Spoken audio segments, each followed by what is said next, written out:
La réussite, contrairement au succès, s'apparente à l'acquisition et à l'accumulation de réalisation et d'accomplissement. En tant que tel, c'est une bonne chose. Le succès inclut la réussite. Mais au-delà de l'accumulation de possessions et de positions et de toutes ces bonnes choses, il amène plus loin vers la réalisation de l'essence de ton existence. De la raison pour laquelle tu es là, de la raison pour laquelle tu vis, si bien que lorsque tu as réussi, tu commences à avoir l'argent, tu commences à avoir toutes ces choses, après avoir réussi, tu commences à maintenant avoir du succès. Pourquoi? Parce que la réussite commence à devenir l'élément et l'équipement pour manifester ton succès. Parce qu'il est difficile de vivre le succès à un certain niveau de plénitude lorsqu'on n'a pas commencé à manifester un certain nombre de réussites. Mon but pour aujourd'hui et pour les 3 prochains jours, c'est vous emmener dans la compréhension du carnaval que Dieu a établi, dans la quête de la réussite, dans la quête du succès. Et après ces 3 jours, c'est pendant que nous y sommes encore, vous allez commencer à expérimenter un certain niveau étrange de résultats. Pourquoi est-ce que j'ai décidé de parler de ceci? Parce que j'ai découvert, bien aimé, que Dieu que nous servons a horreur de l'improductivité. Unfruitfulness. Il ne supporte pas cela. Vous ne me croyez pas, regardez votre Bible. Vous vous rendez compte que Jésus va vers un figuier, espérant trouver de lui du fruit. Parce que la Bible dit que le figuier était verdoyant. Le figuier avait beaucoup de feuillage vert. Et alors que Jésus s'approche, il finit par découvrir qu'il n'y a aucun fruit sur cet arbre. Quelle est sa réaction? Il n'a pas de patience. Il n'a pas entendu dire sûrement la saison doit venir. La Bible dit il maudit ce figuier. Et il dit plus personne ne mangera de ton fruit. Pourquoi? Parce que le succès justement d'un homme, le succès d'un individu, le succès d'une organisation, le succès de quelqu'un dans sa génération, c'est que quelqu'un puisse manger de ton fruit. C'est d'arriver à un niveau d'existence où ta vie commence à devenir une source d'alimentation pour ton monde. Vous ne me croyez pas, je vais encore vous amener dans Ézéchiel. Ézéchiel a une vision de Dieu. Et la vision qu'il a eue était si extraordinaire et si formidable. Et regardez, il a vu comme un courant d'eau. Et le courant d'eau qui s'écoulait commençait au niveau de sa cheville. Quand on a mesuré le niveau de l'eau à la première partie, c'était au niveau de sa cheville. Et cette eau a continué de s'écouler. Mais regardez, c'était le même cours d'eau. Mais à mesure qu'il continuait de s'écouler, il continuait de gagner en volume. Il continuait de gagner en quantité. Il continuait de gagner en espace. J'aimerais dire à quelqu'un, ta vie va gagner en volume au nom de Jésus. Ta vie va gagner en espace au nom de Jésus. Vous vous rendez compte que c'est extraordinaire. Il dit, le fleuve coulait.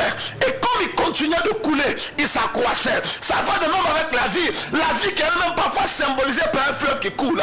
Tant que tu vis, il y a une chose capitale qui doit se produire. Si tu es vivant, tu dois acquérir du volume. Tant que ta vie se prolonge dans le temps, tu n'as pas pour vocation de stagner au même endroit. Non. Il dit le fleuve coulait. Et comme le fleuve coulait, il grossissait. Comme le fleuve coulait, il s'accroissait. Il acquérait plus d'espace, plus de profondeur, plus de largeur. Quand ta vie se coule, ta vie doit prendre de l'ampleur. Tu ne peux pas continuer de vivre sans continuer de te développer. Il y a quelque chose d'anormal que les années de ta vie se succèdent, mais que tu ne gagnes pas en profondeur, tu ne gagnes pas en hauteur, tu ne gagnes pas en largeur, tu ne gagnes pas en développement. Ceci n'est pas de Dieu. Et si ce cycle était ce qui se produisait dans ta vie, cela sera interrompu par la main puissante de Dieu. Au nom de Jésus, j'ai envie de prendre ton amen et je continue de parler. J'ai envie de prendre la main fort de ta part et je continue de parler. Si tu vis, tu dois t'accroître. Il n'est pas convenable, et j'aimerais créer une rage, une révolte dans ton cœur.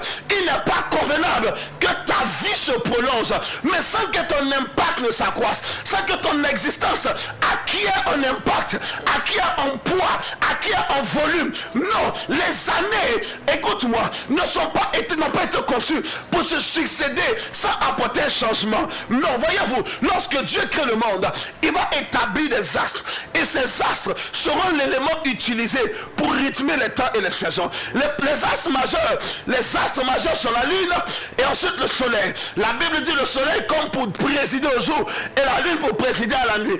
Et ces deux axes sont ce qui permet de rythmer et de déterminer. Et maintenant, au même rythme, Dieu commence à créer. La Bible dit il créa ci et ça. Et il y a un soir et il y a un matin. Ce fut le premier jour. À partir de quoi, en quel moment on déterminait le matin et le soir? À partir de la manifestation ou du cycle des astres majeurs, c'est-à-dire du soleil et de la lune. Quand il y avait un tour complet du soleil et de la lune, on définissait un jour. Et à chaque jour qui était défini, Dieu avait fait quelque chose de nouveau. Et quand le tour complet des astres était établi, Dieu avait encore accompli autre chose. Le temps ne peut pas s'écouler sans que quelque chose de nouveau n'ait été réalisé. Écoutez-moi, même la lune qui apparaît a la capacité de moduler et de modifier la marée dans les eaux. Et leur capacité, même le soleil qui arrive, a la capacité de moduler l'expression et le développement des plantes sur la terre. Ce ne sont pas juste des éléments pour apporter la lumière. Ils ont une capacité de présidence, de gouvernance et de contrôle. Le temps donc est un principe majeur. Le temps doit engendrer un changement. Il n'est pas normal que le temps passe et qu'il n'y a pas de changement qui se produit dans ta vie. Ce n'est pas de Dieu. Il dit le fleuve coulait, mais il grandissait. J'aimerais parler pour toi. À mesure que le reste de cette année se coule jusqu'au terme de 2021, tu vas acquérir du volume. Tu vas t'accroître au nom de Jésus. Tu vas te développer au nom de Jésus. Tu vas progresser au nom de Jésus. Regarde, ton volume va s'étendre. Le volume de ta possession va s'étendre. Le volume de ton ministère va s'étendre. Le volume de tes accomplissements va s'étendre au nom de Jésus. Ton amen qualifie ta vie pour l'accomplissement de ma déclaration. Ma vie ne peut pas stagner. C'est une déclaration. Où que tu sois en train de me suivre, déclare avec moi. Ma vie ne peut pas stagner. Alors vous remarquez que même un sol où vous n'avez rien planté, quelque chose pousse. Le système du vide n'existe pas dans l'économie de Dieu. Le système de rien du tout, le système de il n'y a rien qui existe, ça n'existe pas dans la conception et dans le système d'opération divine. Quelque chose doit être manifesté dans le temps. Et voici pourquoi ta vie doit refléter le mouvement du temps par les manifestations, par les réalisations, par les concrétisations de nouvelles dimensions dans ta vie. Le fleuve se coulait, mais il grandissait. À partir d'aujourd'hui, pour chaque mois qui se coule, ta vie va grandir. Pour chaque saison qui passe, tes affaires vont booster de l'avant. Pour chaque temps qui se coule, ta vie ira de l'avant. Le propriétaire de cette parole n'est pas connecté à cette plateforme. Est-ce que je suis en train de prophétiser pour toi?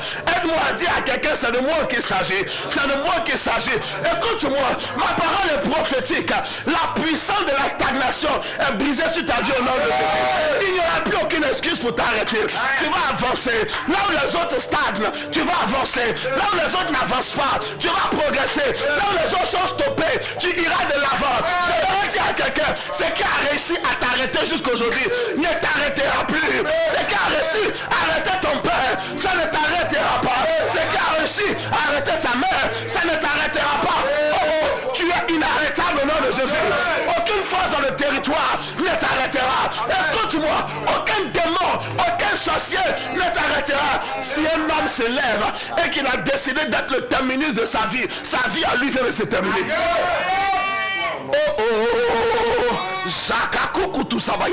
Si un homme s'est levé et qu'il a décidé d'être le terminus de sa vie vient de s'arrêter au nom de Jésus. Il va s'arrêter, tu passeras. Son existence va se stopper, tu progresseras au nom de Jésus. Je refuse que tu restes au même niveau. Dieu refuse que tu restes au même niveau. Même Satan progresse.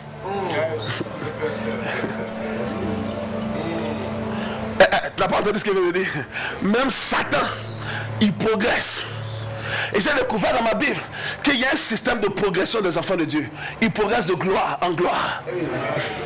Ton point de départ, c'est la gloire. Ton point d'arrivée, c'est une gloire supérieure à la gloire à partir duquel tu t'es déplacé. Écoute-moi, après, je ne te sens pas trop inqualifié, trop incapable, trop limité pour progresser. La progression est une prérogative divine que Dieu accorde à ses enfants. Tu progresseras au nom de Jésus. Regarde tes mains, l'argent va progresser dans ta main. Regarde ton elle va progresser au nom de Jésus. Et si tu peux commencer à statuer dans ton esprit la dimension de progression commence à entrer. Je te vois aller à un autre palier. Un autre palier. Ton entreprise, un autre palier. Ton ministère, un autre palier. Ta famille, un autre palier. Ta maison, un autre palier. Ta dimension spirituel à un autre palier. Je dois changer de niveau. Nation interrompue dans ta vie. Et si tu stagnes parce qu'une force t'a bloqué, je maudis cette force de blocage. Je maudis cette force de rétention. Et j'ordonne que ta vie soit relâchée en avant. Que ta vie soit relâchée en avant. La prochaine fois que tes ennemis te chercheront, ils ne te trouveront plus là où ils t'avaient laissé. Ils ne te trouveront plus là où ils t'avaient laissé.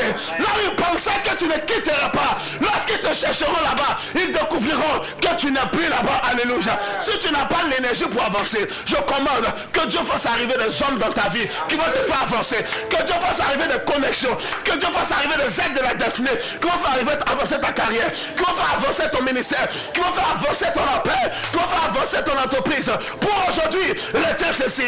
Ton avancement n'est pas une option. C'est une obligation. Et par le pouvoir de Dieu, ta vie est relâchée pour progresser. J'ai envie de rentrer dans le monde de l'esprit pour aller chercher la vie de quelqu'un qui est connecté à moi. Où que tu sois maintenant, je te catapulte à un autre niveau de ta destinée. Je te pousse à un autre niveau de ta destinée. Je t'emmène à un autre niveau de ton existence. Au nom de Jésus. Écoutez-moi, ma Bible dit que les fils de la jeunesse sont comme une flèche entre les mains d'un guerrier habile. Mais il n'est pas en train de parler de flèches authentiques. Il est en train de parler d'hommes. Il compare des hommes à des flèches qu'un autre homme peut manipuler pour tirer. Qu'est-ce que Dieu est en train de dire? Ça veut dire qu'il est en train de dire que la possibilité existe qu'un homme puisse lancer un autre homme. Un homme peut lancer un autre homme. Et c'est la vérité. Un homme, un monsieur était là, il était en train de, vous savez, de rentrer de la pêche. Et puis, c'est ce qui s'est passé. Il n'avait obtenu aucun poisson. Il était déprimé lorsqu'il était en train, voyez-vous, de parquer cette barque au bord de ce cours d'eau et puis de réfléchir à comment est-ce qu'il allait pouvoir gérer et joindre les deux bouts. Parce que vous savez que la satisfaction de ses besoins était proportionnelle de la pêche et de la revente des produits de la pêche. Et il ne pourrait rien revendre parce qu'il n'avait rien repris. Et puis Jésus arrive. Il voit 3 barques selon que la Bible déclare. 3 barques exposées. Et puis il arrive. Et puis il va vers la barque de Pierre. Et puis il dit: Pierre, est-ce que je peux prendre ta barque? Je vais aller sur les eaux. Est-ce que je peux prendre ta barque pour me retirer un peu, pour enseigner la foule? Écoutez-moi. Et vous allez vous rendre compte que le même Jésus a marché sur l'eau. Donc il n'avait pas besoin nullement de la barque. Si vous voulez aller sur les eaux, il pouvait prendre quelques pas sur l'eau et se mettre au niveau d'eau profondeur dans les eaux où il voulait et puis parler. Donc pour lui de solliciter la barque, ce n'était pas pour répondre à un besoin, c'était pour répondre aux besoins de quelqu'un. Pour dire donne-moi ta barque, ce n'était pas pour pallier à son besoin. Donc le système de soutien et d'opération devient mystérieux. Quand Dieu vient pour t'aider, quand Dieu vient pour pouvoir à ton besoin, il t'emmène à contribuer à son œuvre. Quand Dieu veut changer ta vie, il fait de toi un contributeur de son opération. Pourquoi? Parce qu'il sait que son opération est puissante. Il sait que son opération est mystérieuse et elle est merveilleuse. Et que quiconque a une passion d'implication dans son œuvre attire automatiquement sur sa vie une portion de la gloire et de la grandeur du système dans lequel il est intégré. Alors quand Dieu veut changer ta vie, il te fait participant de son système. Voici pourquoi la Bible dit que nous sommes devenus participants de la nature divine. Est-ce que nous amplifions la nature divine? Est-ce que nous augmentons la nature divine? Est-ce que nous venons pour sophistiquer la nature divine? Non, elle est parfaite en elle-même. Et elle n'a nullement besoin de nous. Mais il nous a fait participants afin que la dimension extraordinaire de cette gloire et de cette nature, nous puissions devenir bénéficiaires. Donc quand Dieu veut changer ta vie, il t'amène à contribuer. Une femme, elle a un contexte, un écosystème de famine qui est en train de s'éterniser depuis plusieurs années. Plus aucune nourriture, plus aucune alimentation. La certitude de la mort était établie dans son cœur. Elle a dit: je prendrai le peu de cette farine et de cette huile et je ferai un petit gâteau. Après quoi, quand on a mangé, moi et mon fils, nous mourrons. Ce n'était pas une prophétie que quelqu'un lui avait dit. La prophétie était clairement établie dans sa vie par rapport aux circonstances qu'elle vivait. Et Dieu veut, pour aider cette femme, la rendre contributrice et participatrice de la grâce qui opère. Et dans le système actuel de la terre, cette grâce opéra par l'instrumentalité d'un homme appelé Élie. Alors Élie lui-même était localisé à un endroit appelé le torrent de Kérit. Pour que je ne sais pas, un torrent c'est un cours d'eau, n'est-ce pas? Et à cet endroit, l'homme était alimenté en eau. À cet endroit, des corbeaux arrivaient avec de la viande et du pain pour donner à cet homme. Donc son alimentation n'était pas tributaire de l'écosystème et du climat l'environnement socio-économique dans lequel il était, lui, il mangeait d'une dimension supérieure. Lui, il était alimenté par un niveau qui était au niveau du marché général. Quelqu'un dit général overseer. Il n'a pas commencé à prêcher. Attends mon fils. Regarde, son alimentation était sur la plateforme du surnaturel. La femme avait faim. Pourquoi elle avait faim? Parce qu'elle était alimentée à partir des réalités naturelles de son pays. Lui, il était alimenté à partir des réalités surnaturelles de Dieu. Maintenant, à partir des réalités naturelles de la femme, son mandat pour vivre était arrivé à son terme. Comment Dieu va aider cette femme? Il veut la prendre pour la faire migrer du niveau naturel de son alimentation, pour la faire entrer dans la dimension surnaturelle de l'alimentation de l'île. Parce que moi, quand Élie est venu vers elle, il n'est pas venu vers elle comme un mendiant. Il n'est pas venu vers elle comme quelqu'un qui cherche parce qu'il a un besoin. Il s'est assis comme un patron. Il dit donne-moi à manger. Tu n'arrives pas, c'est un inconnu. Et puis tu dis donne-moi à manger. C'est expliquer pourquoi tu es là. C'est expliquer que Dieu t'a parlé. Parce qu'il n'était pas venu comme un mendiant. Il était venu pour changer sa vie. Quand il dit donne-moi à manger, il n'avait pas faim. Il était en train de dire, si tu commences à participer à la dimension surnaturelle dans laquelle moi j'opère, tu crées la plateforme, tu crées la marge, tu crées le canevas pour que cette dimension surnaturelle coule pour venir alimenter ta vie. La femme a vidé le pot de farine, elle a vidé la fiole d'huile et elle a fait le gâteau et elle a donné à l'homme de Dieu. Quand il a fini de manger, il lui dit maintenant qu'il a fini de manger, pas avant, pas pendant qu'il mangeait, pas pendant qu'il cuisinait. Quand il a fini de manger, sans rien lui donner, ni à elle ni à son enfant, il lui dit maintenant, va dans le pot, prends de la farine et de l'huile, cuisine pour toi. Mais la femme lui avait dit, il n'y a déjà rien. Ce que je vais prendre pour te donner, c'est le fond de la marmite. Il n'y a plus rien après ça. Je ne suis pas en train de mentir. Et l'homme savait qu'elle n'était pas en train de mentir. Mais maintenant, il dit, va. Pourquoi? Parce que maintenant qu'il a fini de manger, pas avant, pas pendant qu'il cuisinait, maintenant qu'il a fini de manger, il savait que le surnaturel était activé. Il savait, ce n'était plus une hypothèse. Il savait, il n'a pas besoin d'aller vérifier. Il n'a pas besoin d'aller voir si c'était le cas. Il savait qu'à partir du moment où il avait mangé et qu'il était satisfait, le surnaturel était activé. Ainsi donc, la satisfaction d'un besoin divin est la garantie de l'abondance dans la vie de l'homme. Aïe, aïe, aïe, aïe, aïe, aïe, aïe, aïe. Oh my God, Palous Kata. Est-ce que je peux répéter cette phrase? La satisfaction d'un besoin divin est la garantie de l'abondance dans la vie de cet homme. C'est ce que Isaac essaie d'enseigner à ses enfants. Il dit mon petit, va là-bas, cherche un gibier. Il faut tuer le gibier, il faut le cuisiner comme tu sais bien le faire. Pourquoi? Il n'est pas juste question que je mange, il est question que je sois satisfait.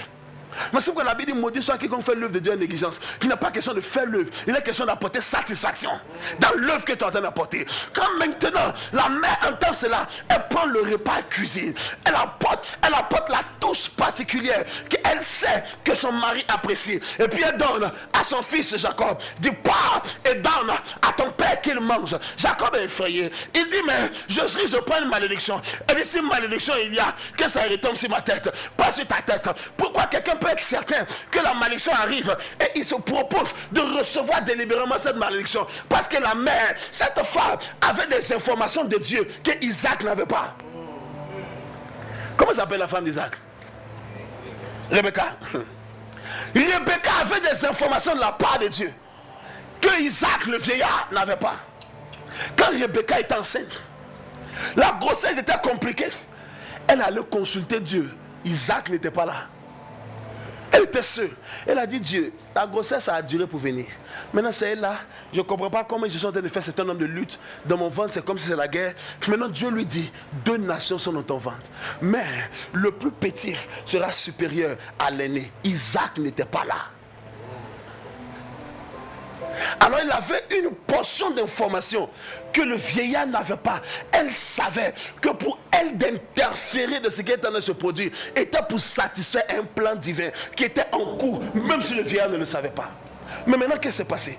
Quand il mange, il est satisfait, pas avant, pas pendant qu'il sent le regard, pas pendant qu'il a commencé à manger, c'est bon, et puis il dit viens, quand il a fini, quand il a repu, quand il est satisfait, il dit viens, il dit approche mon fils, et quand il touche son fils, regardez maintenant le prophétique dans la bénédiction, regardez le prophétique, il prend son fils et il dit l'odeur de mon fils est comme l'odeur qu'un champ que l'Éternel a béni.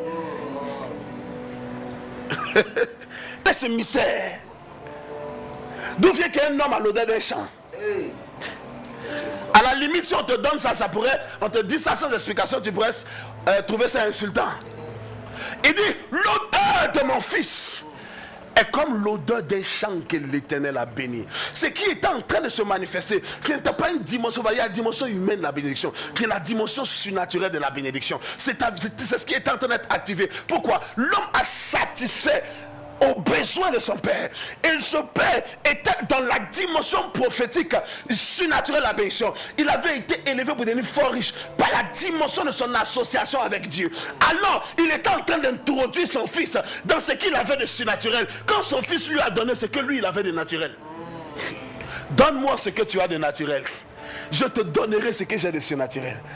Oh my God, oh my God, oh my God, my God, donne-moi ce que tu as de naturel. Je te donnerai ce que j'ai de surnaturel. Dieu appelle la dimension de surnaturel. Là-bas, ta vie ne peut jamais être coincée. Mais pour t'initier dans cette dimension, il prendra ce que tu as de naturel. Mais maintenant, regardez, à mesure que ce même fleuve dont je parle coule, il dit il était au niveau de ma cheville. Ensuite, il est monté au niveau de mon genou. Ensuite, il est monté au niveau de ma hanche. Ensuite, il est monté au niveau de ma taille, de ma poitrine. Il dit ensuite, c'était un fleuve dans lequel je ne pouvais plus me tenir. Je ne pouvais que nager pour pouvoir subsister dans ce fleuve. Et il voit comment, il nous explique comment est-ce que ce fleuve étend ses limites en continuant de se couler, en devenant de plus en plus vaste. Et il dit, au bout de ce fleuve, il découvre qu'il y a un arbre. Et ce arbre est impressionnant. Et il commence à expliquer les qualités de cet arbre. Et il va aller jusqu'à dire que les feuillages de cet arbre servent à la guérison des nations. Voici ce que je suis en train d'appeler le succès. Où ta vie devient une guérison pour ta famille. Où ta vie... Parce que si tu as des milliards, que tu n'es pas utile à ta société, tu as réussi, tu n'as pas encore le succès. Et beaucoup de personnes ont beaucoup de sous, mais ils ne sont pas utiles à rendre meilleure la vie de leur monde. Ils ne sont pas utiles à générer de l'impact positif pour que d'autres puissent monter. Ils ne sont pas en train de devenir des piédestals pour que d'autres puissent monter. Très peu sont dans ce système. Pourquoi? Cependant, certains ont eu de l'argent, ont eu ci, ont eu ça. Certains ont eu de l'ampleur et de l'envergure. Mais ils n'ont pas leur vie. Et ce qu'ils ont acquis n'est pas devenu quelque chose sur lequel d'autres peuvent monter pour pouvoir exprimer leur propre destinée. Souvenez-vous, ma Bible dit dans ta lumière, nous voyons la lumière. Il dit dans ta lumière, nous voyons la lumière. Voici le succès. Alors que Dieu me fait monter et que ma lumière luise, il y a des gens qui n'auront pas besoin de ma souffrance pour vivre la lumière. Uniquement leur connectivité sera suffisante pour que je puisse propulser la luminosité. Pour quelle raison? Parce que le succès, c'est d'arriver au point de la hauteur où tu peux faire monter. Voici pourquoi la Bible dit l'agneau de Dieu a été élevé sur un bois. Il a été mis en hauteur. Son élévation avait deux sens.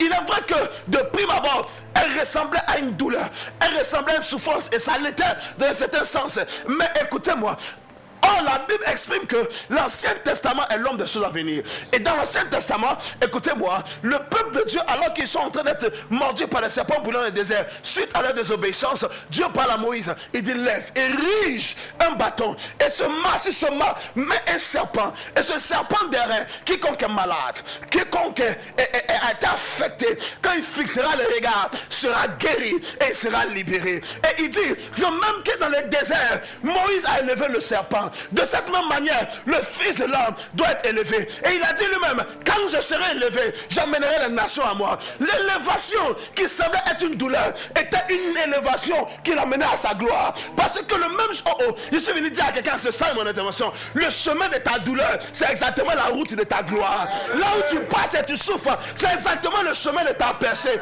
S'il y avait un autre chemin, Dieu t'aurait mené. Mais en réalité, ta gloire se trouve derrière l'histoire de ta souffrance. En réalité, ta gloire se trouve derrière l'histoire de ta lutte. Y a-t-il une lutte? Y a-t-il une bataille? Y a-t-il une souffrance? Y a-t-il une adversité? Y a-t-il une confrontation dans ta vie? Ce chemin cache à son bout et à son extrémité une gloire inimaginable. Et je prie pour toi, alors que tu as affecté dans ton âme, d'y briser dans ton cœur par le type de bataille que tu sembles confronter. Voici le son de ma voix pour toi. Et un jeune homme est assis. Je ne sais pas pourquoi. Je regarde tes biceps sont très concentrés. Tu as l'air très musclé. Je te vois, tu allais être musclé. Parce que tu as porté un t-shirt avec le courant sans col. Tu as porté un t-shirt et le t-shirt est assez près de ton corps. Et je vois tes biceps sont gonflés. Mais regarde, en dépit de ton calibre et de ton gabarit physique, je te vois si émotionnel, en train de pleurer par rapport au ravage que le diable a fait dans ta vie. Tu as couru les femmes. Aujourd'hui, tu es en train de pleurer. Tu es découragé de la vie. Tu as couru dans tous les plaisirs. Aujourd'hui, tu es en train d'assis et ton âme est détruite. Tu me suis. Je ne sais pas pourquoi je te vois clairement dans mon esprit. À maintenant que je suis en train de parler, le Seigneur m'a dit, la route de ta douleur est le chemin qui te mène à ta gloire. Après aujourd'hui, alors que tu as connecté cette plateforme, ton histoire ne sera plus jamais la même. Alabara Shenemosa, you are the mighty God. Lokoto barada, hey, latobiju. Shaneli sukabaya, you are the glorious. Yeah, Alabara, hey, you are the mighty God.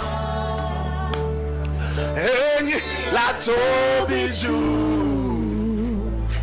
You are the glorious God. Est-ce que quelqu'un bénit? Il dit son feuillage servait de palliatif, servait de panacée, servait de guérison pour les nations. Tu me connectes, tu es connecté à moi et tu m'entends. Regarde-moi, après aujourd'hui, que ce soit tous ceux qui sont moi dans ce studio et tous ceux connectés sur cette plateforme, qui ne sont pas venus pour blaguer.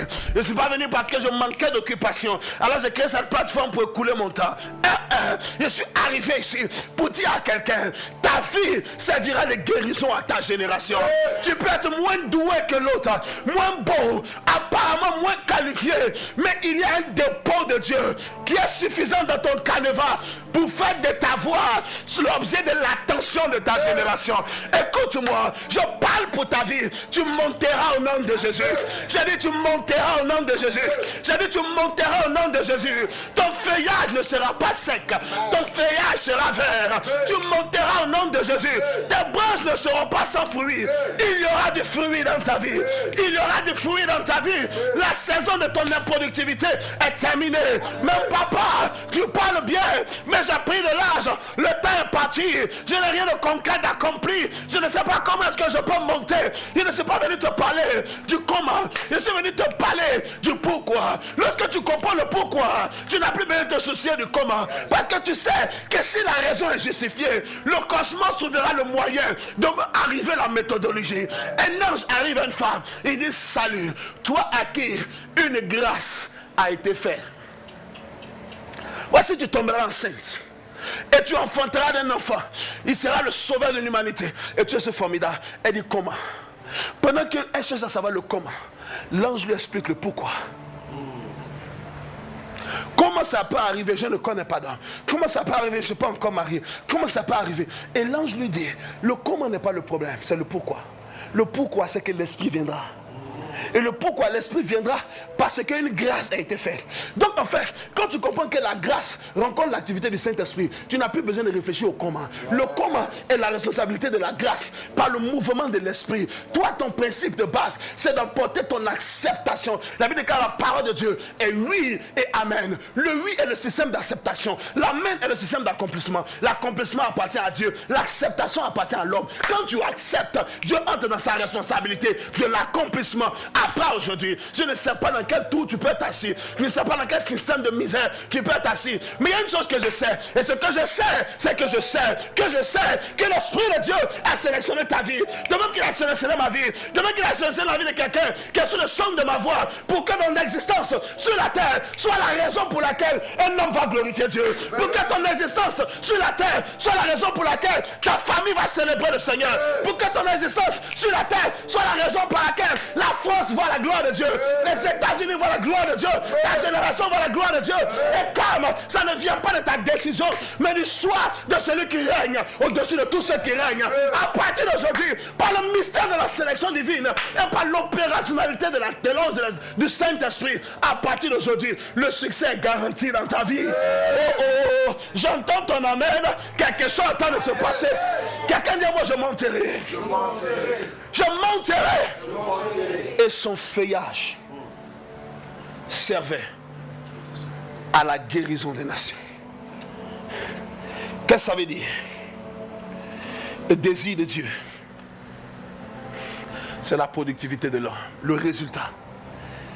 J'ai fouillé ma Bible et j'ai découvert que Dieu aime les résultats.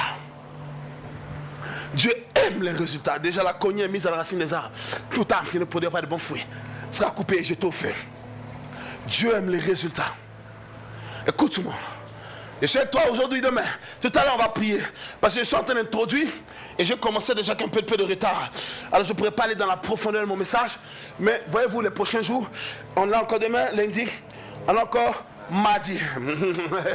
Tu sauras que Dieu est réel. Maintenant, écoute-moi. Ce que je vais prier pour toi, des résultats étranges et mystérieux vont commencer à se produire dans ta vie. Aïe, aïe, aïe, aïe, aïe. Des résultats que les gens vont s'asseoir la nuit pour calculer, pour réfléchir. Ils ne vont pas comprendre le comment du pourquoi, comment ça peut se produire. Les gens vont s'asseoir et vont dire, le gars, où il a commencé? On va essayer de reproduire. Ils ne pourront rien reproduire parce qu'il y a des résultats. Pourquoi je parle? Et je voulais dire que le thème de mon message et de ce moment, c'est le principe divin. Et je pense, ça va dire, à l'entame de mon message, que les principes qui mènent au succès varient en fonction des domaines, en fonction des personnes. Certains sont concomitants, certains se rejoignent sur différentes plateformes parce qu'il y a certains principes universels. Mais si on vous donne le principe de base dans l'économie du succès sur la terre, Dieu compose avec les hommes pour les emmener dans le succès à partir de la grâce. Écoutez-moi, à partir de la grâce, c'est la première raison pour laquelle les hommes réussissent. C'est la première raison pour laquelle les gens expérimentent un succès. C'est le système de la grâce. Adam a commencé à réussir. Il n'est jamais allé à l'école. Il n'a jamais appris l'agriculture. Il n'a jamais appris le système de gestion d'une entreprise. Parce que c'était toute une entreprise. C'était toute une économie qui dépendait de sa gestion. Personne ne lui a jamais enseigné. Mais la grâce lui a même inculqué la capacité mentale, qui est la compétence intellectuelle. Ne sois pas choqué que je le dise. Plus tard, Jean dira, et vous, l'onction que vous avez en vous, vous enseignera toutes choses. Ce qui veut dire, la grâce peut venir intégrer ta vie et te rendre capable de générer la fortune. Il a commencé à gérer, il a commencé à bâtir un système, il a commencé à suivre un monde qui a besoin de quoi? Simplement à partir de la grâce. Il n'a passé aucun concours, il n'a eu aucun système de mérite, il n'y a aucun système de sélection pour lui donner la place. Une grâce a généré qu'il soit construit, qu'il soit formé. Cette même grâce l'a fait qu'il soit béni. La Bible dit Dieu les bénit et il dit soyez féconds, multipliez, remplissez, assujettissez, dominez. Toutes ces choses sont arrivées à partir du système initial de la grâce. Le jour que Dieu a décidé de te donner le succès, il te connecte à une grâce extraordinaire. Il te connecte à une grâce exceptionnelle. Veuillez me donner mon retour en bas qui était. Il te connecte à une grâce exceptionnelle. Il te connecte à une grâce exceptionnelle. Parce qu'aucun facteur, aucune inflation, aucune chute, aucune crise socio-économique ne peut stopper un homme qui est en train de fonctionner, qui est d'opérer sur le système de la grâce. Les gens l'ont compris. Le diable lui-même, sachant l'opérationnalité et la puissance de la grâce, lorsqu'il a chuté avec un certain dépôt qu'il a perverti et il a commencé à le mettre à la disposition des hommes qui étaient prêts à fléchir genoux devant lui. Voici pourquoi il a dit à Jésus, si tu te possèdes devant moi, je te donnerai toutes les nations du monde et leur gloire. Ce n'était pas du bluff, ce n'était pas du mensonge. Il a la possibilité de le faire pour la simple raison qu'il a payé le prix, ou par la ruse, il a détourné cette onction et il a commencé à opérer avec. Et donc, le règne du diable sur la terre, tu sais pourquoi la seule personne qui va arriver pour mettre un terme à l'opération du diable, c'est Jésus lui-même le jour de son retour. Parce que le diable est en train d'opérer sur la plateforme d'une onction sur la terre. Il y a que quand Jésus va venir, que la Bible dit qu'il sera saisi, il sera lié, lui et son système, et il sera enfermé. Mais sinon on devait se rassembler toutes les églises du monde, prier pour la mort du diable, prier pour la cessation de l'existence de Lucifer. Ça ne va pas marcher. Parce que même dans sa chute, le gars a une onction. La première personne à opérer dans la dimension de l'onction, appelée l'onction Mimshak, c'était Lucifer. Et Dieu ne se répond pas de ses dons et de son onction. Même quand il a chuté à l'onction. Voici pourquoi quand il était confronté à l'ange Michael autour du corps de Moïse, l'ange ne pouvait pas le confronter. Alors l'ange lui a dit que Dieu te réprimande. Même dans sa chute, si capable, parce qu'il portait une onction, ne blague pas qu'un porteur de la grâce. et de l'onction. Aujourd'hui, je vais te laisser ce système de la grâce. Demain, je vais expliquer comment l'onction contribue au succès d'un homme. Et après, je vais commencer à parler, peut-être au dernier jour, sur le système opérationnel de l'homme. Parce qu'il y a le système opérationnel de Dieu dans le processus du succès. Il y a le système opérationnel de l'homme dans le processus du succès. Pourquoi? Parce que la formule mathématique parfaite du succès, c'est Dieu plus l'homme égale succès. La formule mathématique parfaite, le parfait algorithme, il n'échoue jamais. Si Dieu est associé à un homme, le succès est nécessairement le résultat qui en résulte. C'est la formule mathématique parfaite. Prends n'importe quel homme misérable, prends n'importe quel homme vaurien, prends n'importe quel homme incapable, ajoute Dieu dans l'équation, il devient un succès.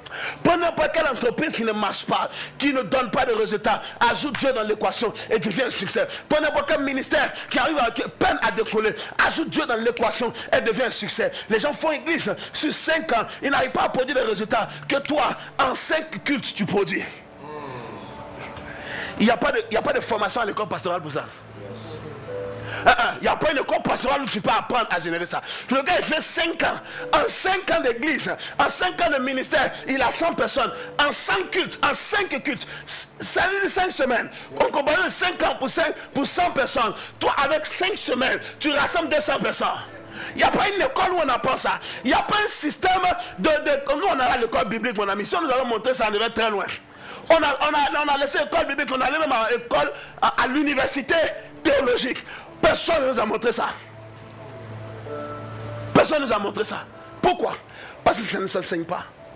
Le seul moyen de l'enseigner, c'est d'être exposé à la vérité et créer dans ton cœur la soif de connecter ce système. Demain, je vais t'expliquer comment, quand je vais finir d'exposer toutes ces choses qui arrivent, comment créer la grâce, comment générer la grâce, comment l'attirer. Mais voici l'élément basique, l'élément spécifique qui prend des hommes de rien et qui font de un succès. La raison pour laquelle d'autres croient que c'est possible pour eux d'avancer, la raison pour laquelle d'autres croient que je peux y arriver, ça s'appelle la grâce. L'homme est plein de limitations. Écoute-moi, l'homme est parfois prétentieux que lorsqu'il a réussi, il te dira j'ai travaillé, j'ai fait ci, j'ai fait ça. Mais vous vous rendez compte quand vous étudiez les choses de près que les gens ont été beaucoup plus travailleurs, que les gens ont été aussi bosseurs qu'eux, aussi stratégiques qu'eux, mais ils n'ont pas produit le résultat. En Allemagne, il y a une ville divisée en deux. La ville, les habitants sont divisés en deux. Il y a une grande voie qui les sépare. La plupart des gens évitent de se parler. Pourquoi? Parce que cette ville fonctionne par deux sociétés. Tous les habitants de la ville sont employés par les deux usines. Et cette usine-là, l'un c'est Puma, l'autre c'est Adidas. Puma et Adidas sont deux frères qui ont créé leur société. Même père, même mère. Ils ont commencé ensemble et à cause de certains problèmes, ils se sont séparés. Et quand ils se sont séparés, l'autre allait faire Adidas, l'autre allait faire Puma. Ils sont sortis de la même structure, ils sont sortis du même départ, donc ils avaient la même stratégie, les mêmes techniques de fabrication. Ils connaissaient tout. Seulement que quand les deux se sont séparés, Adidas a bouleversé le monde. Puma est là, on connaît Puma, mais ça n'a pas le même aura, ça n'a pas le même ampleur que Adidas. Pourquoi? Mais les deux ont les mêmes techniques, les deux sont de la même famille, c'est la même entreprise, on a divisé en deux. Chacun est parti avec les mêmes machines, avec les mêmes designers, les mêmes choses, c'est les logos qui ont changé. Mais quand tu vas t'asseoir, tu ne comprends pas pourquoi l'un est monté pour dépasser l'autre. Parce que certains montent sur les ailes de la grâce. À compétence égale, la différence est établie par la grâce. À compétence déséquilibrée, le rapport de force est rééquilibré par la grâce. I need your grace. Ta grâce m'a trouvé tel que je suis. Sans valeur, mais pour toi, perle de prix. Majesté, majesté. Est-ce que tu peux me dire majesté? Yalaka yagata, chabous ketek. Est-ce que tu peux me dire majesté? Yakonde, lakonde, silikututu sabaya. Majesté. Majesté, ta grâce, tel que je suis, sans valeur, mais pour toi, perle de prix. Est-ce que tu peux dire ta grâce m'a trouvé, ta grâce m'a trouvé, tel que je suis, sans valeur.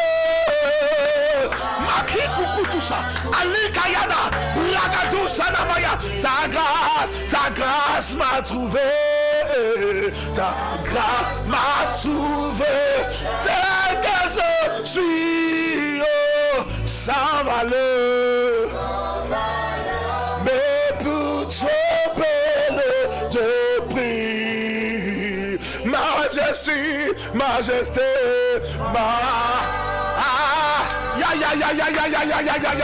Grakatolo kotun delegetu sabanda lusa yagada baba. Majesté, majesté, majesté, majesté, majesté, majesté. Est-ce que tu peux dire ta grâce m'a trouvé? C'est que je suis sans valeur, sans valeur. Oh, mais pour toi, belle te prie. Ta grâce m'a trouvé. C'est que je suis sans valeur. Pour toi, Père, te prie. Oh my God. Est-ce qu'on pourrait sentir cette onction terrible? Majesté.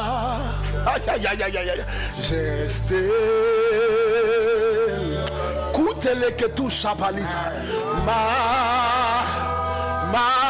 Majesté. Est-ce que tu peux dire majesté? Tout le monde est avec moi. Demande un mouchoir, demande un mouchoir. Majesté, Kayandalisha, Ibragado Salabadia. Alléluia. Est-ce que tu peux dire majesté? Ya. Il est de la Yagada para la douce. Majesté.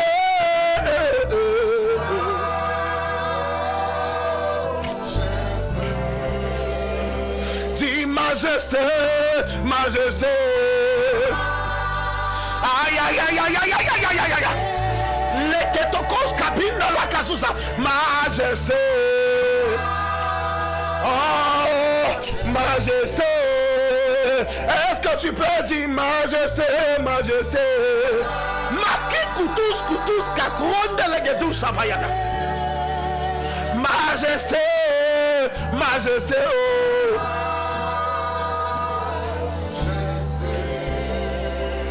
Dis-moi, ta grâce m'a trouvé. Ta grâce m'a trouvé tel que je suis. Sans valeur, sans valeur. Sans valeur. Mais à tes yeux, belle et tes prix. Ah, dis avec moi, ta grâce m'a trouvé. Il y a lui qui tout ce qu'a peine de chez ça. Sans valeur, sans valeur.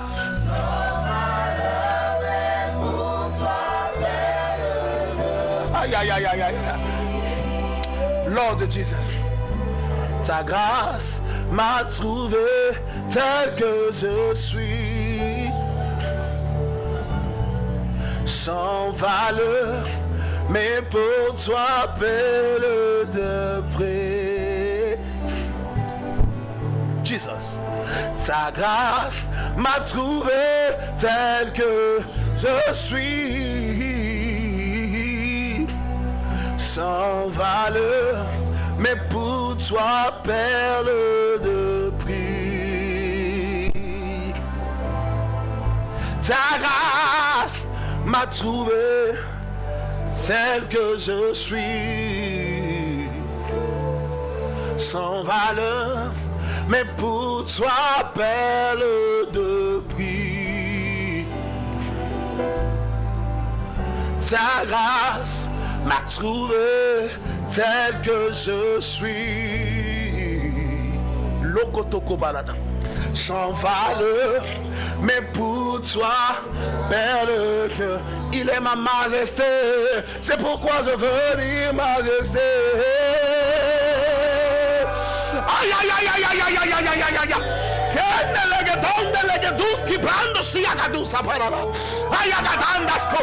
Je suis peut-être inqualifié.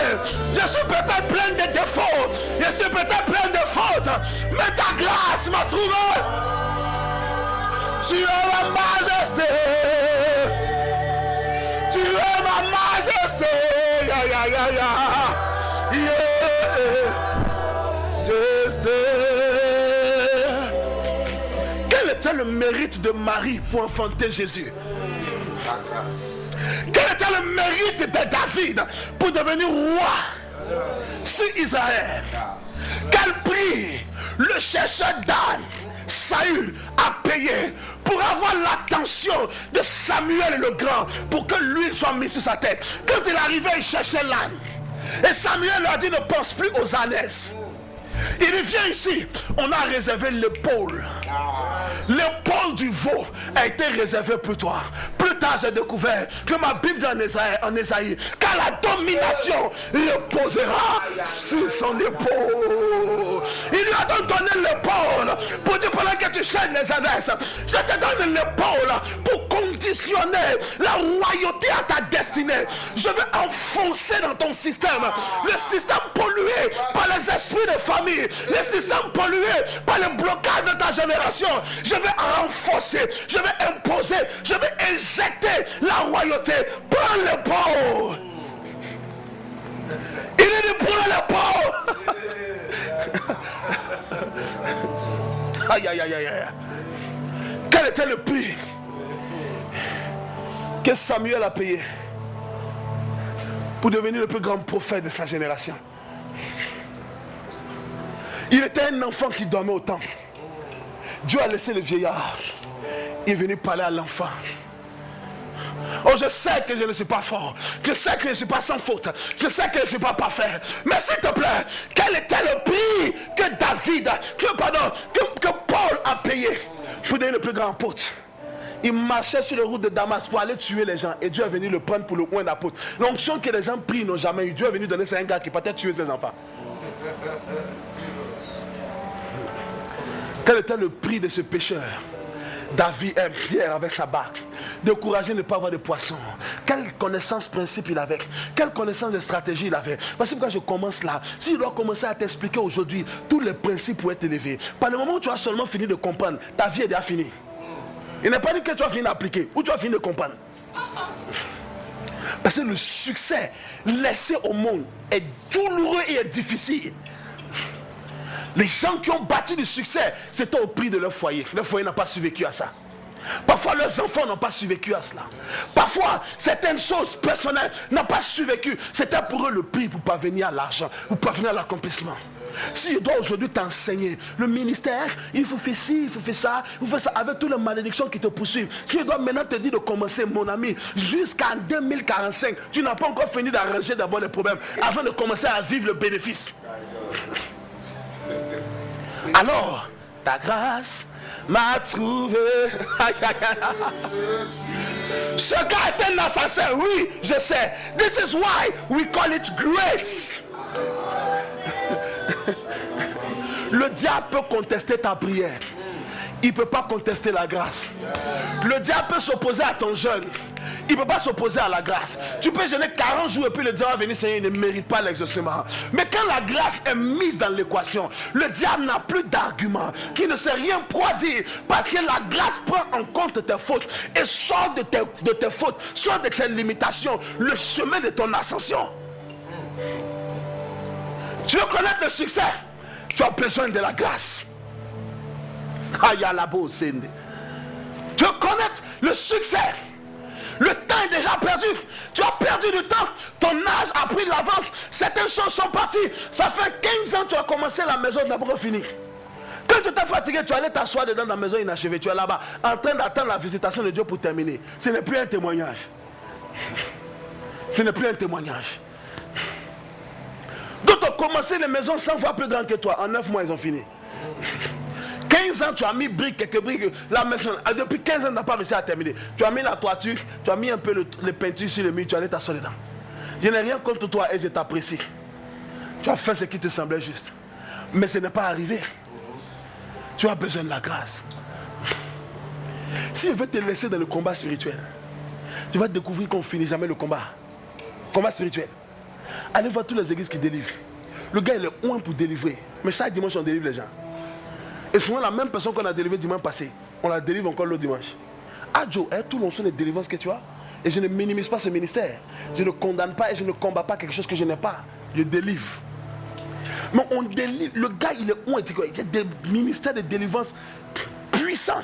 Mais chaque jour, on délivre. Ça veut dire qu'ils n'ont pas découvert le mystère de délivrer une fois pour toutes. Donc chaque jour, on délivre. Est-ce que je combats? Non. Mais il y a un système qui est meilleur. Le système de la grâce fait que le diable même est dans ta maison. Et puis tu réussis. Souvent même il peut aller habiter dans ton grenier. Et puis il n'y a pas de problème. Il peut, s'il veut, il peut aller habiter dans ton grenier. Ça ne t'empêche pas de progresser. Ça n'empêche pas tes enfants d'avancer. Il peut aller se loger là-bas. Parce que la grâce est un système de préservation. La Bible dit, il oint ma tête d'huile, psaume 23. Et ma coupe déborde. Question, quel est le rapport entre la tête et la coupe? La tête est ici. La coupe est hors de moi. La coupe n'est pas dans mon corps. La coupe n'est pas ma possession. La tête, c'est une partie de mon corps. Il oint ma tête et la tête ne déborde pas. C'est la coupe qui déborde. Pour quelle raison? My God, my God. Pour quelle raison il oint ma tête? Parce que ce que tu attires est déterminé par ce qui est sur ta tête. Tu n'as pas compris ça? Ce que tu attires dans la vie est déterminé par ce que tu portes sur ta tête. Pas les muscles, pas la transpiration. Les possibilités, les contacts, les opportunités que tu attires dans ta vie, symbolisées par la coupe, est déterminé par ce que tu portes sur ta tête. Le type de choses que tu portes sur ta tête détermine le type de respect que tu commandes. Détermine le type d'admiration qui sort de toi. Détermine le type d'impact que tu génères. Ce que tu portes sur ta tête. Les gens sont montés parce que quelque chose a été déposé sur la tête. Ils sont partis de rien et ils ont connu une ascension fulgurante. Ce que tu as sur ta tête ce soir, est-ce que je peux prier pour toi? Je vais laisser la grâce sur ta tête. Je vais laisser la grâce sur ta tête. Il oint d'huile ma tête. Et ma coupe déborde. J'établis l'onction sur ta tête. J'établis la grâce sur ta tête. Elle peut être communiquée par quelqu'un qui l'a reçu. Elle peut être communiquée par quelqu'un qui l'a déposité. J'établis la grâce sur ta tête. Et tu le son de ma voix. J'établis la grâce sur ta tête. Ta main posée sur ta tête. L'onction de la grâce est en train de commencer à te saisir. Recommence cette onction. Elle est en train de venir comme un feu. Je vois 6 jeunes filles. L'Éternel est en train de vous couronner. Il est en train de vous couronner.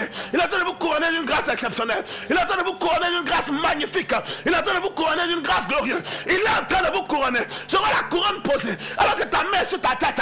Donne-moi 3 secondes. L'onction est en train de te terrasser. 1, 2, 3, target.